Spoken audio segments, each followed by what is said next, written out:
Je m'appelle Marielle Larue et je suis en quête de mieux vivre les menstruations. J'invite différentes personnes pour en apprendre un petit peu plus sur le sujet. Bienvenue au balado pour mieux vivre les menstruations.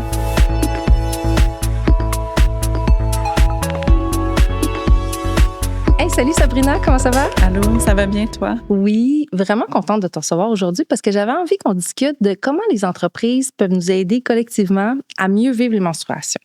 Est-ce que, pour les personnes qui ne te connaîtraient pas, est-ce que tu peux nous dire qui tu es, de quelle organisation tu es? Oui, avec plaisir. Donc, je suis Sabrina Cousineau, je suis directrice générale de Bravo Musique, qui est une entreprise culturelle qui évolue en musique et en humour. Donc, on fait la commercialisation de disques, la production de spectacles, la gérance d'artistes et tout ça. Donc, on est une petite PME de 22 employés sur le Quand même. Royal, oui. Puis, ça fait 3 ans et demi que je suis à la tête de l'entreprise comme directrice générale, où j'ai été également directrice spectacle avant. Donc, on a trouvé une façon d'offrir une option pour les personnes menstruées afin d'être plus confortable, de mieux vivre avec les menstruations au travail. Une initiative qu'on a instaurée en 2022 qui s'appelle le congé menstruel. Oui.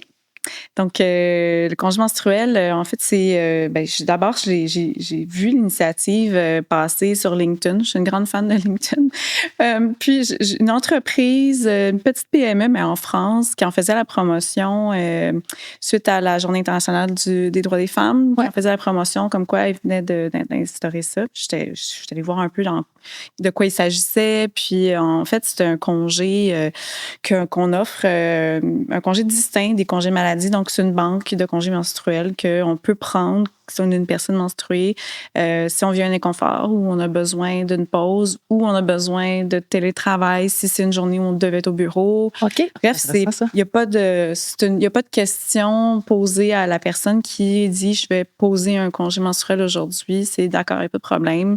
Personne va soit s'absenter, soit dire « je vais prendre mes courriels, mais avec ma bouillotte sur le sofa ». OK, fait que c'est pas comme un congé maladie où est-ce que là, cette journée-là, on cale malade puis on ne travaille pas de la journée. C'est flexible. C'est flexible. C'est aussi, c'était vraiment important pour moi de dire aux gens, c'est pas une maladie, justement. Oui, la menstruation fait partie de notre quotidien de personnes menstruées. Puis, c'est important de dire que il n'y avait pas d'option vraiment. Si je suis menstruée, je suis vraiment pas bien. Je suis pas malade, mais je veux pas prendre mes congés qui servent à me reposer dans d'autres moments. Tout ça, il n'existait pas vraiment d'option autre, vivre avec ou finalement demander une congé de maladie alors que ça n'en était pas un. Ou faire semblant que tout va bien alors qu'en dedans, on se sent vraiment pas bien. Là. Exact. Ou de toute façon, on vit une baisse de productivité face à notre inconfort. Donc, c'est juste de dire, OK, ça existe, puis toutes les personnes menstruées le vivent, donc nommons-le, puis voici une option pour vous de prendre congé. Mais concrètement, là, comment ça marche? Est-ce que c'est comme les congés maladie ou est-ce qu'il y a tant de congés par année, par mois, ou si c'est vraiment, là, on y va du cas par cas selon les besoins? Il n'y a pas vraiment, dans la politique que j'ai instaurée, il n'y a pas vraiment de maximum. C'est plus de dire, si une fois par mois, vous avez besoin de prendre un congé, mais j'ai jamais eu quelqu'un qui m'en a demandé 4, mais probablement que je me serais posé la question, puis je me dis, si tu en as besoin, je comprends. J'ai pas personne chez Bravo qui vit des situations aussi intenses, là. Donc, c'est souvent un jour par mois. Des fois, il y a des mois où la même personne ne va pas me le demander. Je pense que c'est vraiment comme... Donc, il n'y a pas de maximum.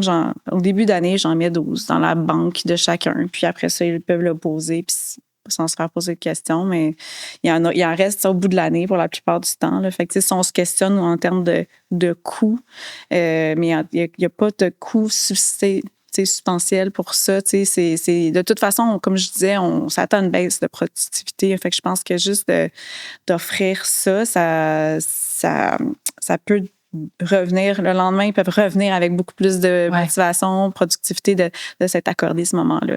Puis, de toute façon, c'est comme un message bienveillant là, que l'employeur donne à l'employé. Donc, l'employé se sent aussi redevable d'être bienveillante, là, j'imagine. Donc, ça y va vraiment Oui, ben on le dit, c'est un style de gestion qui est justement qui est dans les valeurs de bienveillance, d'empathie, tout ça. Donc, généralement, si on parle pas juste de congé menstruel, de façon générale, quand on adopte ce style de leadership-là, ça crée de la mobilisation, de la motivation puis au travail. Donc, je pense que ça se répercute dans l'attitude des employés à 100%. Ils sentent qu'ils ont un employeur ou une employeur qui est à l'écoute de leurs besoins, donc plus envie d'en donner. Entre guillemets. Mais c'est ça. Puis, tu sais, comme ça serait difficile, je pense, à prouver ou à établir là, les données de productivité et tout, mais on peut émettre l'hypothèse que de par l'engagement de l'employé, ben, au bout du compte, même si l'employé prend quelques heures off une fois de temps en temps pour les menstruations, ben, au bout de la ligne, elle va être encore plus productive puis va redonner. Là, donc, oui, c'est exactement comme ça que je le vois.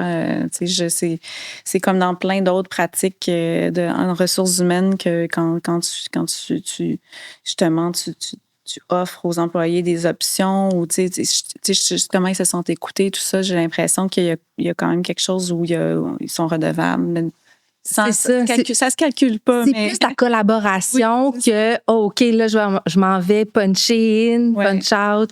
Fait que ça crée un meilleur univers. Puis surtout, dans l'industrie dans laquelle vous êtes, la culture, j'imagine que c'est plus propice à la collaboration là, aussi. Là. Oui, bien, c'est sûr qu'on est dans, on n'est pas dans une entreprise privée où on a aussi des grosses conditions salariales qu'on offre. Donc, je pense que le côté innovant dans tout ce qui est un peu une rémunération indirecte qu'on peut appeler, quelque chose qui est dans les avantages sociaux. Je parle de Bravo, mais je pense que c'est comme ça dans beaucoup de maisons de disques au Québec. On essaie d'être innovant dans notre approche dans les ressources humaines, justement parce qu'on le sait qu'on n'a pas des salaires très compétitifs dû au milieu dans lequel on évolue. On peut penser aux artistes aussi qui vivent la même situation. Donc, on n'a pas des salaires pour des postes qui sont équivalents dans une autre industrie. C'est pas les plus compétitifs. On se le cachera pas. Donc, on essaie de compenser en étant le plus innovant passé dans nos autres pratiques, dans notre offre patronale. Oui. Puis, est-ce que tu vois de la jalousie de certaines personnes? Est-ce que... des hommes. Des hommes, mais aussi des personnes menstruées qui n'ont pas de douleur. Ça se peut. Il y en a, là, moi, je me suis déjà fait dire par une amie, là, ben voyons donc, on s'en fout, t'as tes règles, là. Moi aussi, je les ai, puis ça va bien. Mais c'est ça. Mais moi, des fois, ça va super bien, puis d'autres mois, ça va vraiment pas bien. Puis, tu sais, il y a je sens vraiment que c'est pas le cas. Je sens qu'il y a un respect. Tant mieux. Je continue. Je prends des noms fictifs. Oui, Stéphanie, t'es en congé menstruel. OK, je parlerai demain. Je sens pas qu'il y a qu'il y a des roulements d'yeux ou des gens qui sont désapprouvent en fait l'utilisation. Je pense que je parlais des hommes, je fais une blague là, mais les personnes chez nous qui ont tous accueilli, que ce soit hommes, femmes, personnes non binaires, ont tous accueilli la nouvelle comme étant vraiment une belle nouvelle, une belle pratique à instaurer pour les personnes menstruées. Donc je sens pas du tout qu'il y a de la jalousie, au contraire. Là. Puis c'est ça, au contraire, est-ce que tu sens que ça déstigmatise, ça brise des tabous liés aux menstruations? Mais je pense que ça contribue, en fait, d'être capable d'en parler, juste de dire sur ton lieu de travail, qui dit je suis menstruée aujourd'hui, je vais rentrer à la maison après-midi, je pense maintenant que c'est plus accepté, puis ça contribue à la déstigmatisation, justement. Ouais. Bien, dans une entreprise où est-ce que déjà le sujet est abordé, le sujet est amené de l'avant. Là. Donc, une entreprise où est-ce qu'ils n'en parle jamais, là, peut-être que oui, tu peux te sentir gêné de dire ça va pas bien aujourd'hui. Là. Exact. Dans une première communication, j'ai annoncé le congé menstruel. J'ai parlé de menstruation dans 3 phrases. Là. Je pense que je sais pas beaucoup d'employeurs qui s'adressent à leurs employés pour en parler puis dire ça existe, si vous en avez besoin, prenez-le, tout ça. Donc, je pense que je trouve ça important pour ces... Puis, je veux dire, on a une démographie de personnes qui sont plus jeunes aussi, c'est notre génération. Je trouve ça le fun de pouvoir... c'est ça. Bien, en nommant les choses, on désamorce là, souvent. Là. Oui. Ça enlève le tabou, là, c'est ça. Ouais. Là. Donc, si on sait que notre employeur en parle ouvertement, on est plus ouvert à en parler. Puis, Ben oui, c'est terrible de vivre un inconfort, que ce soit en prémenstruel ou pendant qu'on est menstrué, puis d'aller travailler, puis de garder le sourire, puis de juste te dire comme... Oh, j'ai fait ça pendant plusieurs années. Oui, c'est ça, tu sais, juste moi aussi, tu sais, t'as une mauvaise journée, puis ton employeur te demande comment ça va, mais tu sais, c'est rare qu'on va dire, ben, je suis menstruée, je trouve ça difficile aujourd'hui, tu sais. Bon. Mais ah oui, alors que- tout va bien. Puis là, on dirait que c'est ces journées-là, c'est peut-être notre perception, je sais pas. On dirait que c'est ces journées-là qui en demandent le plus, puis qu'il Oui, faut ben oui, c'est ça. performer et tout, là. Ouais. Mais c'est peut-être plus moi qui mettais une pression qui n'existait pas. Je sais pas, je ne blâme personne, là. Mais j'aurais aimé ça, je pense, être Ouais. dans une entreprise où Ben, est-ce que c'est ouvert C'est comme une ça. forme Puis, d'équité, tu sais, je veux dire, oui. c'est pas vrai qu'on est tous égaux dans plein de choses, et dans ça, c'est inéquitable pour les personnes menstruées d'aborder le travail de la même façon, alors que plusieurs jours par mois, on vit des changements, tu sais, hormonaux importants. Oui, c'est ça, là. Tu sais, il y a la fameuse image de l'égalité puis l'équité, là, avec la petite clôture, puis toi, la petite personne, la moyenne, puis la grande. Puis là, ben, l'égalité, c'est que tout le monde a un cube pour se surélever, mais l'équité, c'est que ben, tout le monde, tout leur visage est à la même hauteur pour qu'ils puissent voir. Donc, c'est Exact. C'est un peu ça, là. C'est pas quelqu'un qui ne souffre pas de douleur menstruelle, ben, va être efficace, donc on n'a pas besoin. Donc, ce serait... Exactement. ce serait dommage qu'il y ait de la jalousie et tout, mais je suis contente que cette réponse-là, là, que ça soit bien accueilli. Oui, non, ça fonctionne bien. Puis, tu sais, je sais qu'il y a des entreprises qui auraient plus de mal à l'appliquer. Tu sais, je pense surtout à des sociétés, tu sais, des sociétés d'État, par exemple. Je n'aimerais pas, mais j'en ai travaillé dans une société d'État. Puis avant, tu sais, je pense, on prend juste le télétravail, tu sais, avant la pandémie, j'avais déjà parlé à des employeurs en disant comment vous voyez ça. Tu sais, il y a certaines personnes dont les fonctions peuvent permettre de le faire de la maison, puis ils étaient super fermés au télétravail, tu sais. Avant la pandémie. Oui, il y a eu la pandémie, puis j'ai questionné des anciens collègues, puis comment ça se passe.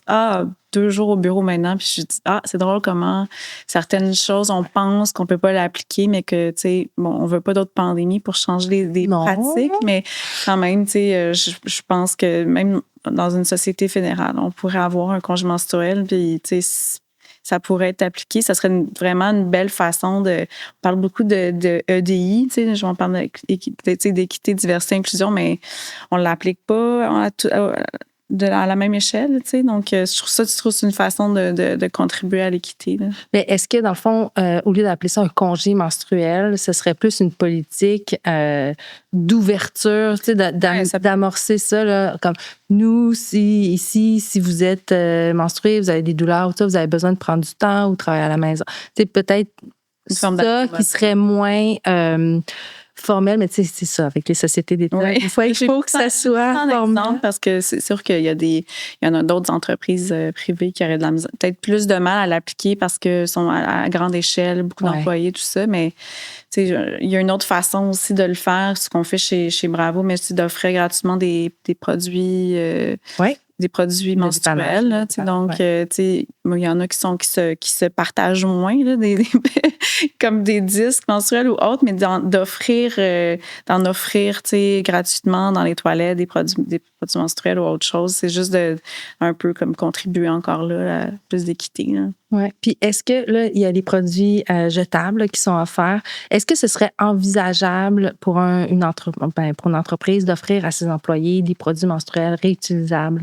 Comme ça, elle n'aurait pas nécessairement à piger dans les produits de dépannage ou... C'est drôle, j'ai jamais pensé, mais je trouve pas ça fou. Je vais y penser. Oui, de toute façon, on accorde un budget aux produits réutilisables pour qu'ils soient dans les salles de bain. Donc, c'est vraiment, on dit dépannage parce qu'effectivement, c'est souvent que chacun a sa propre méthode de protection. Donc, c'est sûr que on n'y va pas de façon personnalisée. Là. Il y a des choses qui servent en cas de besoin dans les salles de bain, mais j'avoue que j'ai jamais pensé. Peut-être laisser des culottes là, de différents formats. Fait que si tu en as besoin, tu peux l'utiliser. Mais là, c'est sûr que les culottes, ça faudrait la laver. Les produits menstruels faits en silicone, ça se partage moins. Donc, c'est ça se partage moins. Ben, ça se partage pas. Oui. Mais en fait, c'est que ça peut être un produit de dépannage. Il y a une entreprise qui utilise ça. Puis, dans le fond, les personnes, s'ils tombent menstrués, ils vont prendre un disque, puis ils ont juste soit à le mettre dans une tasse d'eau bouillante qui font bouillir dans le micro-ondes, ou juste avec de l'alcool, la friction, puis ils désinfectent. Puis là, après ça, ils peuvent l'utiliser. Puis ça devient comme un produit de dépannage qui, après ça, si la personne aime ça, peut le réutiliser. Puis après ça, on met dans le sac à main, puis c'est gros comme une serviette hygiénique. Oui, c'est vraiment une bonne idée. C'est vrai que ça s'applique moins dans notre politique d'éco-responsabilité, les produits jetables, effectivement. Puis on s'est posé la question, on dit, bon, moi, utiliser ça en carton, en termes pour les tampons. Mais c'est ça, il n'y a pas de. C'est pas parfait, là, mais. C'est pas parfait, mais en même temps, ça a raison d'être. Puis je viens pas invalider ça, puis c'est bien correct. Juste une très bonne mais tant mieux. Mais tu sais, c'est ça, là, ça permettrait justement de. Tu sais, quelqu'un qui hésite, parce que c'est quand même plus coûteux à l'achat de départ. Donc, quelqu'un qui hésite, tu sais, des fois, si c'est amené par l'employeur, fait comme, OK, j'ai pas à débourser. Puis là, ça fait essayer. Puis quand on ne connaît pas, souvent on juge, mais là, si on essaie, ça permet de voir si on aime ça ou pas. Puis, en tout cas, ça peut être. C'est une bonne idée. Mais je peux voir ça. On offre des comptes de dépenses pour certaines dépenses, comme aller voir des spectacles. On évolue en musique, mais voir des spectacles ou acheter de la musique, que ce soit numérique ou des disques. On peut parler plus de vinyle maintenant. Ça pourrait peut-être quelque chose à réfléchir à un compte de dépenses qui est permis pour l'achat de produits. En même temps, c'est peut-être pas aux entreprises à payer pour ça, mais ça peut être peut-être un petit avantage social. C'est sûr que c'est acquis de le payer si on n'est pas. C'est ça. Et c'est au gouvernement? Non, là, c'est plus aux municipalités, parce que c'est les municipalités qui gèrent les déchets. Est-ce que, exact, c'est ça. Se poser la question, juste après ça, contribuer peut juste aider, dans le fond. Oui, exact. Puis quand tu as parti ça, tu as vu ça sur LinkedIn, tout ça, quand tu as voulu l'implanter, comment ça s'est passé? Peux-tu me donner un petit peu plus de détails? Oui, en fait, donc je suis directrice générale, mais je ne suis pas propriétaire. Donc, Cœur de Pirate, Béatrice est la présidente de Bravo Musique. Donc, tu sais, comme je fais dans beaucoup de choses, quand je veux prendre des décisions, je l'ai texté, je disais, hey, voici telle initiative, c'est vraiment cool, qu'est-ce que tu en penses? Je pense que ça ferait une grosse différence versus le coût qui vient avec. Puis, tu sais, la réponse a été oui immédiatement. Là, tu sais, elle trouvait vraiment que c'est une bonne idée. Donc, ça n'a pas pris beaucoup de temps. J'ai rédigé une petite politique que j'ai validée, puis le lendemain, je l'appliquais. Là. Donc, c'est vraiment quelque chose que tu réfléchis pas. Tu es juste comme, voyons, c'est donc bien une bonne idée. J'ai pas pensé pas pensé à ça avant. Donc, oui, c'est assez simple. Puis là, ça a été pour les employés qui étaient déjà en place à ce moment-là. Ouais. Quand il y a une nouvelle employée, comment c'est abordé? Un ou une nouvelle employée? Est-ce que vous en parlez à tout le monde? Est-ce que vous en parlez? Est-ce que c'est seulement comme dans la liste des avantages imposables? Ça fait partie, évidemment, du manuel de l'employé. Donc, dans tout ce qui est politique, pratique et ressources humaines. Puis moi, je fais dans l'espèce de onboarding, dans l'accueil des employés. Moi, je passe à travers, je passe une demi-journée avec les nouveaux employés. Puis je présente les outils de travail, le manuel, toutes les politiques. Puis parce que pour qu'il y a tellement de petits avantages que tu pourrais être sûr de bien les utiliser, ben je les expliquais comme dans quel cas ça s'applique puis comment s'en prévaloir. Donc, j'en parle, peu importe que la personne soit une personne menstruée ou non, je l'aborde. Puis la réaction, c'est souvent comme « Ah, voyons, c'est donc bien cool. » Oui. Tu parles des personnes non menstruées là, qui disent... Ah, en général. Ah, okay, oui, en général. Ouais. C'est comme souvent super bien accueilli. Ah, mais je suis contente que tu en parles à tout le monde parce que justement, ça vient instaurer le climat d'ouverture totalement. Donc, oui, après ça, si la personne, elle, n'a pas de menstruation, mais qu'elle commence à travailler, puis quelques semaines après, elle voit un ou une collègue qui l'applique, ben de juste pas sentir un inconfort de ne pas comprendre c'est quoi. Oui, exact. Mais oui. Ça serait... Non, c'est sûr qu'au début, je dirais que les gens étaient peut-être un peu gênés de le dire. De le dire, juste de l'appliquer ou de s'en prévaloir. Oui, c'est un gros changement. Puis c'est comme un peu qu'est-ce que les gens vont dire? Penses-tu que je ne suis pas vraiment menstruée ou que Oui, vraiment, on fait des sondages internes souvent pour poser des questions sur avez-vous quelque chose à dire? Qu'est-ce que vous pensez penser de ça, blablabla. Puis de façon anonyme, quelqu'un avait écrit je trouve ça cool, mais j'ai envie de le prendre. J'ai peur qu'on pense qu'il y a une Comme certaine... stigmatisé. Oui, comme stigmatisé à cause de ça. Quoique par paresse ou autre. Là, juste, je sais pas, je me souviens pas exactement ce qui avait été dit, mais puis j'avais répondu. Je peux répondre quand même aux commentaires, même si ceux-là sont anonymes, en disant, tu sais, hésite pas, c'est là pour ça, puis tout ça. Puis je me suis comme dit, je vais le prendre, moi, le prochain mois, que j'en ai besoin, je vais le prendre, puis je vais comme, tu sais, on l'affiche dans nos communications, dans nos outils de communication pour la raison de nos absences. OK. Je vais luncher, je mets, tu sais, on appelle Slack, là, c'est un outil de communication. Donc, j'avais vraiment pris la peine de mettre une goutte de sang puis marquer congé menstruel aujourd'hui, tu sais, puis je l'ai pris, tu sais. C'est par l'exemple, là, Oui, c'est ça, c'est vraiment, tu sais, comment dire, comme, non, prenez-le, puis c'est... Parce que des fois, les entreprises ont des belles politiques. Puis là, dans le concret, dans le day-to-day, tu sais, tu as des petits commentaires des managers, tu sais, que tu sens que, OK, là, non, je devrais pas le prendre. Ou, tu sais, mettons, moi, je pense à quand j'ai essayé d'avoir des enfants, j'étais en traitement de fertilité, ça a pris du temps. Puis là, tu sais, c'était comme... Oui, ici, on est vraiment pour que les femmes tombent enceintes, puis qu'ils partent en congé, puis tout ça. Puis après ça, dans le bureau, tu sais, qui me parle de l'autre qui, là, elle revient de son congé maternité, là, tout est à recommencer, là, tu sais. Puis, fait que, tu sais, comme, c'est pas dit à moi, mais tu sais, c'est un message qui est envoyé, puis donc faire sentir subliminal ou subtil ou... c'est un inconvénient, au final. Fait que, mais bravo de donner l'exemple aussi. Là, non, c'est vraiment important de faire confiance. Après ça, est-ce qu'il y a des abus? J'en doute. Puis je pense pas. Je pense pas. Puis je pense vraiment que les gens qui le prennent en ont besoin. Puis tu sais, après ça, tu sais, comme je dis, il faut faire confiance. C'est comme dans toute mesure. Là, tu sais. Puis j'imagine que la plupart du temps, de toute façon, ça se transforme un peu en télétravail. Tu réponds à tes courriels, ça va pas bien. 100%. Là, comme beaucoup de gens ont du mal à déconnecter. Bon, je suis la première. Là, j'en ai comme gestionnaire, prendre des congés, c'est des prendre. Après ça, c'est vraiment 100% de ma faute. Il n'y a personne qui m'impose ça. Non. Fait que, je sens que... C'est la passion. Les gens passionnés, c'est comme ça. Oui. Mes collègues aussi sont passionnés. Fait que des fois, c'est comme, je suis malade, je vais surveiller mes courriels. J'étais comme, non, tu peux prendre ta journée, tu sais.